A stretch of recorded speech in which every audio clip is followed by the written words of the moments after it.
प्रश्न विचारू उत्तरे मिळवू सजग होऊनी पुढे हो पडू प्रश्न विचारू उत्तरे मिळवू सजग होऊनी पुढे हो पडू आता सिद्ध हो बदलास आता सिद्ध हो बदलास चला मित्र हो जगूया दिल खुला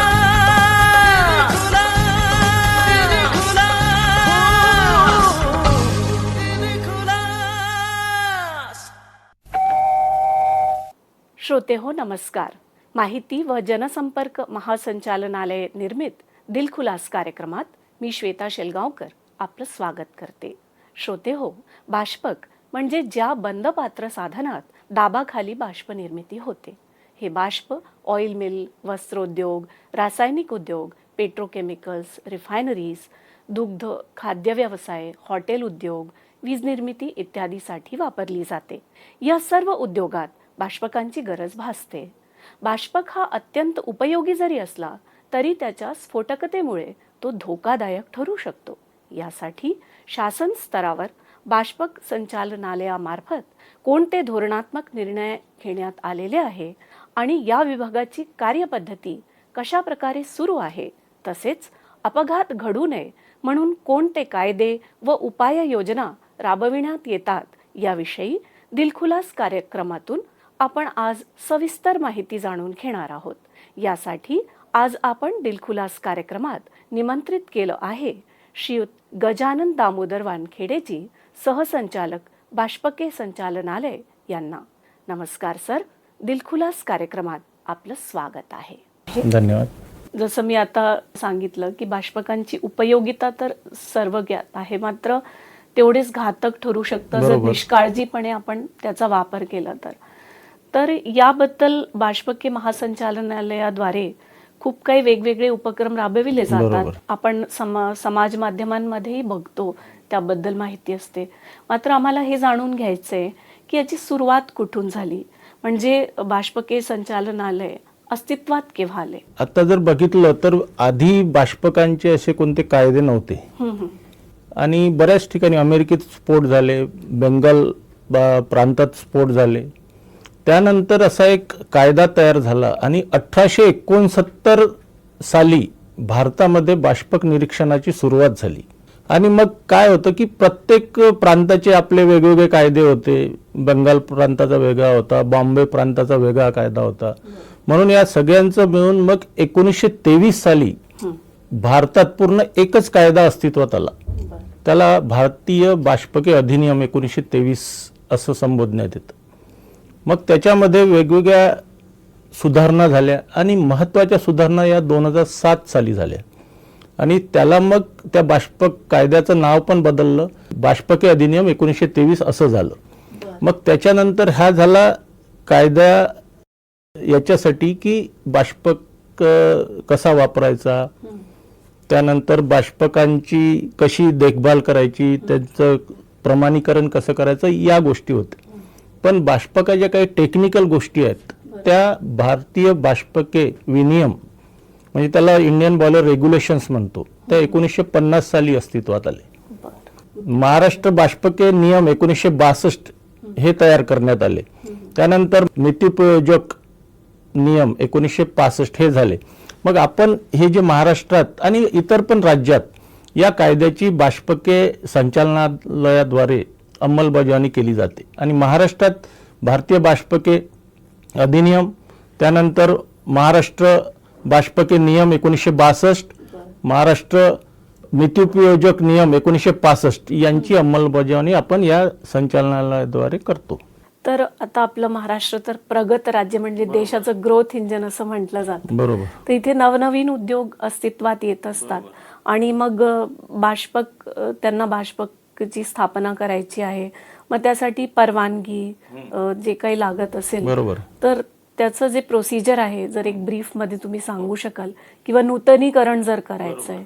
कोणताही बाष्पक जेव्हा आपण तो युजर बाष्पक वापरकर्ता हा खरेदी करतो कुठून तरी, तर तो बाष्पक त्या बाष्पक निर्मात्याकडे सुद्धा विशिष्ट पद्धतीने बनवला जातो आणि तिथे बाष्पके संचालनालयातील अधिकारी त्या तिथे निर्मिती प्रक्रियेमध्ये सुद्धा त्याचं निरीक्षण करतात आणि मग तो बाष्पक जिथे ज्यांनी खरेदी केलेला आहे त्यांच्याकडे येतो आणि ते मेकर्स पेपर्स असतात त्याचे.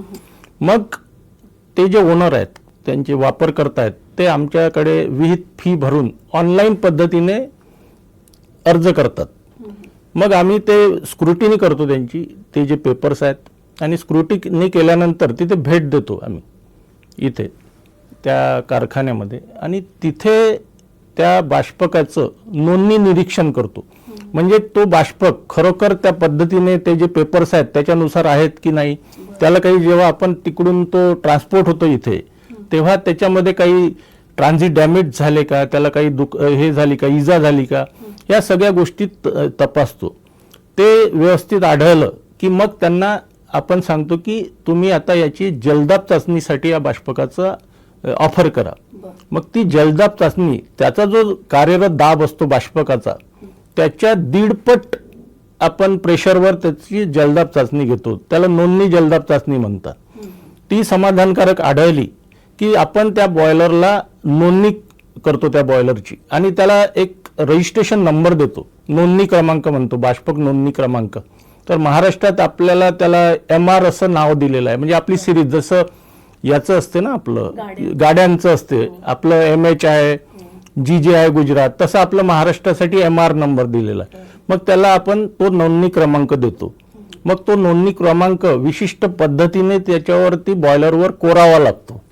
जसं आपल्या गाडीमध्ये असते की गाडीमध्ये तो जो नंबर प्लेट असते त्याची हाईट व्यवस्थित 30 पाहिजे किंवा काही आर्टिस्टिक नको, तसेच नियम आपल्याकडे पण आहे त्या. आणि हे सगळे नियम त्या बाष्पके हे विनियम 1950 मध्ये सगळे विहित केलेले आहेत.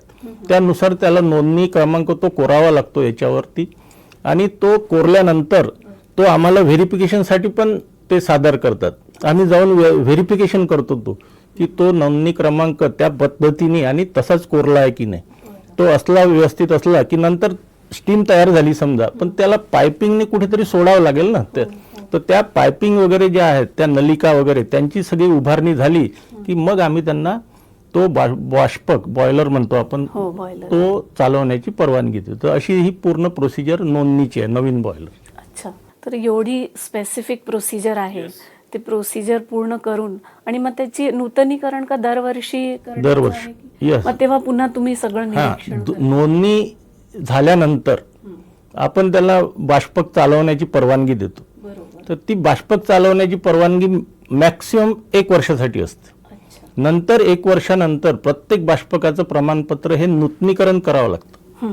तर ते नूतनीकरण करताना तेव्हा तो बॉयलर बंद करावा लागतो. तो बॉयलर पूर्ण म्हणजे समजा एखादी तारीख देतात की आमच्याकडे हा आमचा बाष्पक या तारखेला तयार होणार आहे. मग त्याच्यात ते 3-4 दिवस आधी तो बॉयलर बंद करतात, त्याला थंड करतात, त्याची सगळी आतून बाहेरून सगळी स्वच्छता करतात, पूर्ण साफ करतात. कधी कधी आतमध्ये स्केल असतो, जे पाणी जर खराब असेल तर स्केल असतं. तर अशा वेळी तो त्याला केमिकल डिस्केलिंग करून पूर्ण साफ केला जातो. त्याच्यानंतर बॉयलरचे जे माउंटिंग्स फिटिंग्स असतात त्या माउंटिंग फिटिंग जसे व्हॉल्व्ज आहेत या सगळ्यांची सर्व्हिसिंग ओव्हरऑलिंग केल्या जाते. आणि ते झाल्यानंतर आम्हाला ते ऑफर करतात बॉयलर की निरीक्षणासाठी. मग आम्ही ते चेक करतो. निरीक्षण व्यवस्थित आढळलं पूर्ण आतमध्ये आमचे ऑफिसर्स पूर्ण बॉयलरच्या आतमध्ये जातात. म्हणजे तुम्ही असं कोणाला विश्वास बसणार नाही, पण ते 410 305/410 आकाराचं मॅन्युअल असते. आम्ही सगळे बॉयलर सूट घालून त्या बॉयलरमध्ये आतमध्ये जातो आणि सगळं ते चेक करतो. तो व्यवस्थित आढळला तर त्यांना सांगतो की तुम्ही जलदाब चाचणीसाठी हा दाखवा. पण समजा काही त्यात त्रुटी असल्या तर त्यांना सांगतो की हे पार्ट्स तुमचे खराब आहेत या बॉयलरचे, तर तुम्ही या बॉयलरच्या पार्ट्सना दुरुस्ती करा किंवा रिपेअर करा, नवीन टाका, जे त्याच्यानुसार सजेस्ट करतो.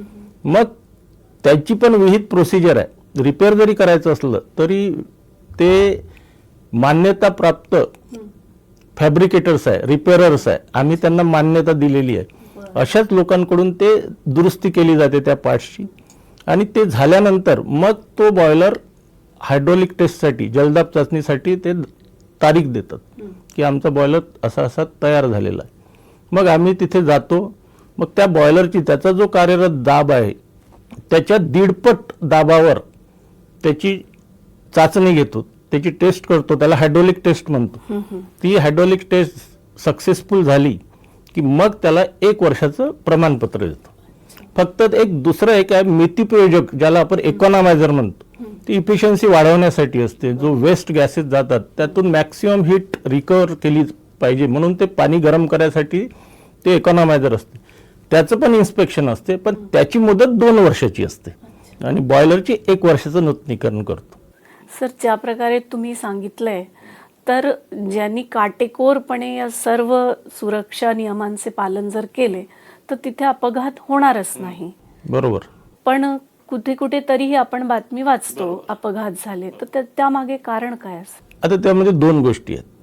एक असतो प्रत्येक बॉयलर जो असतो हा, मी आधी सांगितलं तुम्हाला की जिथे बॉयलर तयार होतो तिथे पण तो विहित पद्धतीने तयार झाला पाहिजे. बरोबर. म्हणजे तिथे आम्ही त्याचं निरीक्षण करतो, त्या कारखान्यात जातो, प्रत्येक स्टेजला तिथे बॉयलर जेव्हा तयार होतो तेव्हा प्रत्येक स्टेजला आमचं निरीक्षण असते. पण काही लोक असे असतात की त्यांना माहिती नसते की हा बॉयलर खरोखर अशा पद्धतीने तयार केलेलाच घ्यावा लागतो, हे त्यांना माहिती नसते. म्हणून काय असते, जे बाहेर स्वस्तात मिळणारे असतात, ज्याची क्वालिटी बरोबर नसते, असे बॉयलर ते इन्स्टॉल करतात त्यांच्यामध्ये. आता मी मगाशी सांगितलं आपल्या 1869 साली भारतात बाष्पके निरीक्षणाची सुरुवात झाली. बरोबर. मग 2020 मध्ये जवळपास 150 वर्ष झाले त्या निरीक्षणाला. आपण सर बॉयलर म्हणा किंवा इंडस्ट्रीतील कुठले जे घटक आहे तर ते सर्व आपल्याला चालवण्याकरिता पॉवर लागते. मग आता ऑल्टरनेट पॉवर बद्दल किंवा पर्यावरणपूरक असं काही करण्याचा सगळ्यांचा कल आहे त्याकडे. तर सोलर एनर्जी किंवा वेगळ्या ऑल्टरनेट एनर्जीवर काम करू शकणारे बॉयलर आहेत का आणि कितपत म्हणजे त्यांचा वापर सुरू झालाय? सोलर एनर्जीवरचे बॉयलर्स आहेत आपल्याकडे, आपले इन्स्टॉल पण केलेले आहे. बरं. आता शिर्डीमध्येच आपल्याला माहित नसेल, शिर्डी देवस्थानमध्ये जे काही अन्नछत्र चालवल्या जाते तिथे सोलर बॉयलरचा वापर केला जातो. बरोबर. श्रोते हो, बाष्पके संचालनालयाचे सहसंचालक श्री गजानन दामोदर वानखेडे यांच्याकडून बाष्पके संचालनालयाची कार्यपद्धती आणि धोरणात्मक निर्णय याबाबत दिलखुलास कार्यक्रमातून आपण माहिती जाणून घेत आहोत. परंतु विषयाची व्याप्ती पाहता आपण हा संवाद पुढे असाच सुरू ठेवणार आहोत. श्रोते हो, तेव्हा पुन्हा भेटूया दिलखुलास कार्यक्रमात सकाळी ठीक 7:25 तोपर्यंत मी श्वेता शेलगावकर आपला निरोप घेते. नमस्कार. प्रश्न विचारू उत्तरे मिळवू सजग होऊनी पुढे हो पडू. प्रश्न विचारू उत्तरे मिळवू सजग होऊनी पुढे हो पडू. आता सिद्ध हो बदलास, आता सिद्ध हो बदलास. चला मित्र हो जगूया दिलखुलास.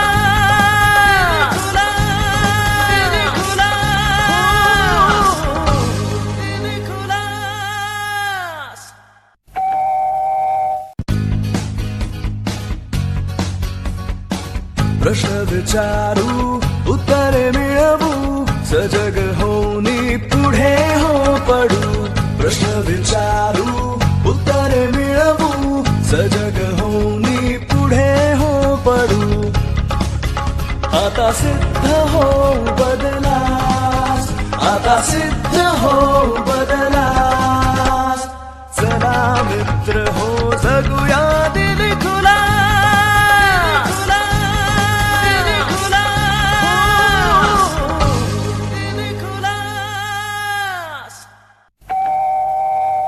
श्रोते हो, नमस्कार. माहिती व जनसंपर्क महासंचालनालयाच्या दिलखुलास कार्यक्रमात मी श्वेता शेलगावकर आपलं स्वागत करते. श्रोते हो, मागच्या भागात आपण बाष्पके संचालनालयाचे सहसंचालक श्री गजानन दामोदर वानखेडे यांच्याकडून राज्यात बाष्पके संचालनालयाचं बळकटीकरण करण्यासाठी घेण्यात आलेले धोरणात्मक निर्णय तसेच राज्यात बाष्पके कायद्याची अंमलबजावणी कशा प्रकारे सुरू आहे याविषयी माहिती जाणून घेत आहोत. आजही आपण हा संवाद असाच पुढे सुरू ठेवणार आहोत. सर नमस्कार. दिलखुलास कार्यक्रमात आपलं पुन्हा एकदा स्वागत. बॉयलर इंडिया तर म्हणा म्हणजे जागतिक पातळीवर असं एकमेव एक्झिबिशन आहे, पण या व्यतिरिक्तही जनजागृतीसाठी संचालनालयाद्वारे जे काही उपक्रम राबविले जातात त्याबद्दलही थोडक्यात माहिती द्याल तर. ॲक्च्युली आमचं जे कामगार विभागातर्फे आम्हाला बाष्पक संचालनालयाचे बळकटीकरण या शीर्षाखाली आम्ही योजना राबवत असतो. तर दरवर्षी आमचे 6 डिव्हिजनल ऑफिसेस आहेत. तर या प्रत्येक कार्यालयामध्ये आम्ही बाष्पकाचा सुरक्षित व कार्यक्षम वापर कसा करायचा, नवनवीन जे काही कायद्यामध्ये बदल झालेले आहे, त्या रेग्युलेशन्समध्ये ज्या सुधारणा झालेल्या आहे त्या लोकांपर्यंत पोहोचण्यासाठी, त्याची जनजागृती करण्यासाठी आम्ही जनजागृती कार्यशाळा आयोजित करतो. तर दरवर्षी प्रत्येक विभागीय कार्यालयाद्वारे त्या ठिकाणी आम्ही हे जनजागृती कार्यशाळा आयोजित करतो. तर त्या अल्टरनेट करतो. म्हणजे समजा यावर्षी 6 विभागीय कार्यालय आहेत, तर एका वर्षी 3 कार्यालयात करतो आणि नंतर दुसऱ्या वर्षी उरलेल्या 3 कार्यालयात करतो. तर असं आम्ही अल्टरनेट प्रत्येक विभागीय कार्यालयाद्वारे या जनजागृती कार्यशाळेचं आयोजन करतो. आणि निश्चितच इंडस्ट्रीकडूनही तुम्हाला चांगला प्रतिसाद मिळाला असेल. नक्कीच. कारण एक संवादाचा दुवा म्हणू शकतो आपण. कारण एकीकडे इंडस्ट्री जे बॉयलर निर्माते आहेत, उपयोग करणारे आहेत आणि कायद्याचं निर्माण करणारे आणि त्याची अंमलबजावणी निश्चित करणारे अधिकारी वर्ग, तर एक संवादाचा दुवा त्या माध्यमातून स्थापित होतो. नक्कीच. तर इंडस्ट्रीचा जो रिस्पॉन्स आहे त्याबद्दलही आम्ही जाणून घेऊ इच्छितो. इंडस्ट्रीला असा प्लॅटफॉर्म मिळणं हे खूप मोठं आहे. कारण आता एखाद्या इंडस्ट्रीला स्वतः प्रमोट करायचं आहे तर त्याला लोकांपर्यंत, त्याच्या ग्राहकांपर्यंत जायसाठी खूप कठीण परिश्रम घ्यावे लागतात तिथे जायला आणि प्रत्येकाला अप्रोच होऊ शकत नाही. इथे त्यांना एका प्लॅटफॉर्मवर सगळे त्यांचे जे ग्राहक आहेत और प्रपोज कस्टमर्स आहेत, बरोबर, प्रॉबेबल कस्टमर्स आहेत, ते सगळे एकाच व्यासपीठावर तिथे उपलब्ध आहेत. आणि फक्त बॉयलरचं नाही, बॉयलरचे कॉम्पोनंट्स आहेत, छोटे छोटे हॉल बनवणारे आहेत, यांना फार अवघड जातं की त्या कस्टमर पर्यंत रीच व्हायला. बरोबर. आणि एवढे भारतातच नाही तर भारताबाहेरील सुद्धा लोक या प्रदर्शनात येतात. आणि मागच्या वर्षी 7 कॉन्सल जनरल पण प्रदर्शनाला भेट देण्यासाठी आले. तर हे एकच असं जागतिक व्यासपीठ असं तयार झालेलं आहे बॉयलर इंडिया या कार्यक्रमाद्वारे की तिथे एकाच ठिकाणी boiler engineers, consultants, boiler users, त्यानंतर डिझायनर्स, त्यानंतर विद्यार्थी सुद्धा. बरोबर. सर, जसं आपण जेव्हा बॉयलरच्या याचे प्रमाणपत्र, त्याची प्रक्रिया सांगितली तेव्हा तुम्ही म्हणालात की स्वस्त मिळतं म्हणून काही लोक अनऑथराइज्ड बॉयलर वापरतात. मग याच्याबद्दल काही गुन्हे दाखल करणे किंवा त्यांना याबद्दल काही कायदेनुसार काही त्यांच्यावर कारवाई करणे याचेही काही प्रावधान आहेत, प्रोव्हिजन्स आहेत? नक्कीच नक्कीच. आम्ही तिथे हे करत असतो, त्याची तपासणी करत असतो. जसं आम्ही आता सांगितलं की बाष्पकचं प्रमाणपत्र नूतनीकरणासाठी भेटी देतो, त्याच वेळी आम्ही बाकी पण कॅज्युअल भेटी देत असतो की बॉयलर दुसरीकडे कुठे चालू आहे, कसा चालू आहे, अनधिकृत चालू आहे. अनधिकृत चालू असले तर त्यांना, तो जर बॉयलर अनधिकृत असेल तर तो बॉयलर स्क्रॅप करायला लावतो, नवीन नोंदणी करायला लावतो आणि त्याच्यात गुन्हा असेल तर गुन्हा दाखल करतो. त्याचप्रमाणे लोकांमध्ये जनजागृती करतो की कोणत्या पद्धतीचा बॉयलर हा अधिकृत आहे, कोणत्या पद्धतीचा अनधिकृत आहे. या एक्झिबिशनचा मला आठवतं की एकदा आपण परदेशातही आयोजन केलंय बॉयलर एक्झिबिशनचा. तर मग तिथे तर अजूनच तुम्हाला खूप चांगला रिस्पॉन्स मिळाला असेल. तिथे केनियामध्ये 2023 साली ते बॉयलर इंडिया, बॉयलर वर्ल्ड हो, हे आयोजित करण्यात आलं होतं. त्याच्यामध्ये आम्हाला म्हणजे महाराष्ट्र सरकारला आणि त्यांच्या प्रतिनिधींना त्यांनी निमंत्रित केलेलं होतं. माननीय मंत्री महोदय कामगार डॉक्टर सुरेश भाऊ खाडे यांच्या अध्यक्षतेखाली एक शिष्टमंडळ तिथे केनियामध्ये गेलं होतं. बर. मी सुद्धा त्या शिष्टमंडळाचा भाग होतो, म्हणून मला ते बघता आलं. तिथे खूप रिस्पॉन्स मिळाला, कारण केनिया सारख्या देशामध्ये इतकं प्रगतशील तंत्रज्ञान नाही आहे, तिथे मनुष्यबळ नाही आहे. म्हणजे आपल्याकडे कसं प्रशिक्षित मनुष्यबळ आपण दरवर्षी परीक्षा घेतो, तर तसं तिकडे प्रशिक्षित मनुष्यबळ नाही आहे, त्यामध्ये निर्माते नाही आहे. म्हणून भारतातले बरेचसे निर्माते त्या प्रदर्शनात केनियामध्ये नैरोबीला सहभागी झाले. आणि त्याचा त्यांना जो आम्हाला फीडबॅक आला, त्याच्यामुळे तिथे जे भारतातले जे उद्योजक होते ज्यांनी तिथे प्रदर्शन केलं, त्यांना तिथल्या बऱ्याचशा लोकांना ऑर्डर्स मिळाल्या. म्हणजे भारतातील बाष्पकांना तिथे निर्यातीस चालना मिळाली. आणि तिथले जे आपलं डिपार्टमेंट आहे, गव्हर्निंग डिपार्टमेंट आहे तिथलं, बाष्पक निरीक्षणाचं जसं भारतात आहे तसं तिथले डिपार्टमेंट आहे. तर ते पण लोक आमच्याशी चर्चा केली त्या लोकांनी, आणि आम्हाला अप्रोच झाले की तुम्ही आम्हाला तुमच्या पद्धती जे आपण इंडियन बॉयलर रेग्युलेशन्स आहे असं आमच्याकडे काही नाही, म्हणून आम्हाला इंडियन बॉयलर रेग्युलेशन्स हे अडॉप्ट करायचं आहे. म्हणून त्यांनी भारत सरकारला विनंती केली आहे की आम्हाला या इंडियन बॉयलर रेग्युलेशन्स असं अडॉप्ट करायचं आहे. तर त्या दृष्टीने प्राथमिक चर्चा झालेली आहे, आणि पुढे आता त्याच्यामध्ये एक MOU करायचं चालू आहे. म्हणजे जेणेकरून तेथील केनियातील लोकांना सुद्धा एक स्टँडर्ड प्रोसिजर, बॉयलर इन्स्पेक्शनसाठी स्टँडर्ड कायदा, त्याच्यानंतर प्रशिक्षित मनुष्यबळ, त्यांची परीक्षा कशी घ्यायची याविषयी मार्गदर्शन होणार आहे. आणि आपला महाराष्ट्राचा त्यात मोठा सहभाग राहणार आहे. आणि ह्या आपल्या सर्वांसाठी, महाराष्ट्रातील कामगार खात्यासाठी ही निश्चितच अभिमानाची बाब आहे. सर, मला अजून तुम्हाला एक विचारायचं आहे की मेक इन इंडिया आणि ईज ऑफ डुईंग बिझनेस ही जी चळवळ आहे, तर याला चालना देण्यासाठी आणि अजून नवीन लोकांना, उद्योजकांना प्रोत्साहन देण्यासाठी संचालनालयाद्वारे काय काय वेगवेगळ्या योजना किंवा उपक्रम राबविले जाणार आहेत, त्याबद्दलही आम्हाला माहिती द्याल. मेक इन इंडियासाठी आपण बघितलं असेल, सर्व बाष्पक निर्माते, बाष्पकांचे सुटे भाग निर्माते यांना व्यासपीठ उपलब्ध करून दिलेलं आहे. आणि या व्यासपीठामुळे उपलब्ध करून दिल्यामुळे या लोकांना, भारतातील बाष्पक निर्माते आणि बाष्पकांचे सुटे भाग निर्माते या सगळ्यांना हे व्यासपीठ उपलब्ध झालेलं आहे. आणि त्याच्यामुळे भारतीय बाष्पक उद्योगामध्ये निर्मितीसाठी निश्चितच चालना मिळणार आहे. राहिला आता दुसरा मुद्दा, जो ईज ऑफ डुईंग बिझनेस. केंद्र शासनाने ईज ऑफ डुईंग बिझनेसच्या अंतर्गत काही मार्गदर्शनपर सूचना केलेल्या आहेत. त्या अनुषंगाने आम्ही पूर्ण 22 सेवा जवळपास या ऑनलाईन प्रदान करतो. आणि त्या राईट टू इन्फॉर्मेशन ॲक्ट याच्या अंतर्गत विविध कालावधीत त्या आम्ही उपलब्ध करून देतो.